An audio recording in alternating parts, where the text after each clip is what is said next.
Prenez l'exemple du président français, je l'aime bien. Emmanuel. Vous le connaissez, Emmanuel Macron.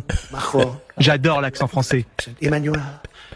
Je lui ai dit, écoute, tu vas devoir augmenter un petit peu le prix de tes médicaments. Parce que nous, on paye 14 fois plus que toi. 14 times more than you. Emmanuel a dit, No, no, no. non, non, non, je ne ferai pas ça. Mais si tu vas le faire, Emmanuel, à 100%. Okay, here's the story, Emmanuel. Je lui ai dit, écoute, Emmanuel, voilà ce qui va se passer.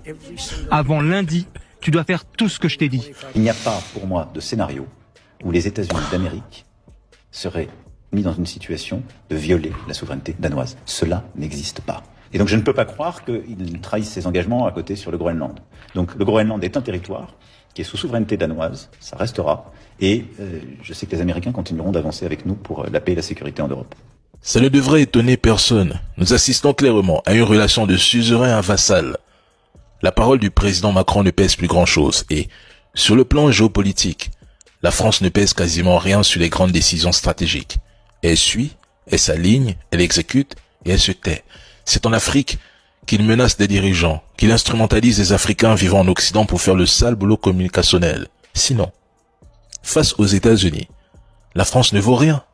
Le Groenland, parlons-en rapidement.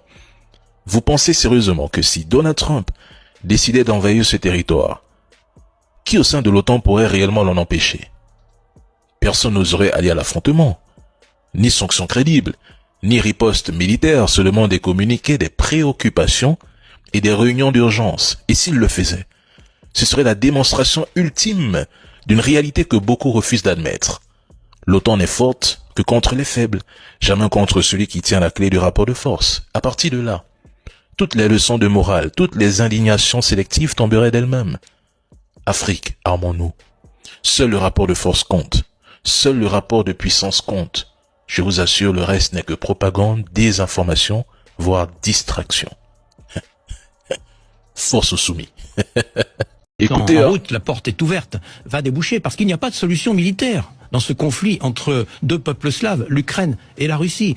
Il n'y a pas de solution militaire. Et si nous continuons comme ça, nous voyons bien que l'Ukraine n'est plus capable de gagner cette guerre militairement. Il faut donc aller vers la paix. C'est la loi du plus fort. C'est vieux comme le monde. Et si vous voulez, le faible attire le fort. Le faible attire le fort. Et nous sommes, en Europe, aujourd'hui, dans le monde, les faibles. Général Pierre de Villiers, vous avez vu ce qu'a dit Donald Trump, ce sont ses dernières déclarations, parmi elles, le Groenland est nécessaire pour la sécurité des États-Unis, le Danemark est un membre de l'OTAN. Qu'est-ce que nous faisons demain si Trump décide de s'emparer du Groenland? Ce scénario que nous avons vécu, qui a l'air de mettre un peu KO debout toutes les démocraties européennes, mais il était parfaitement imaginable.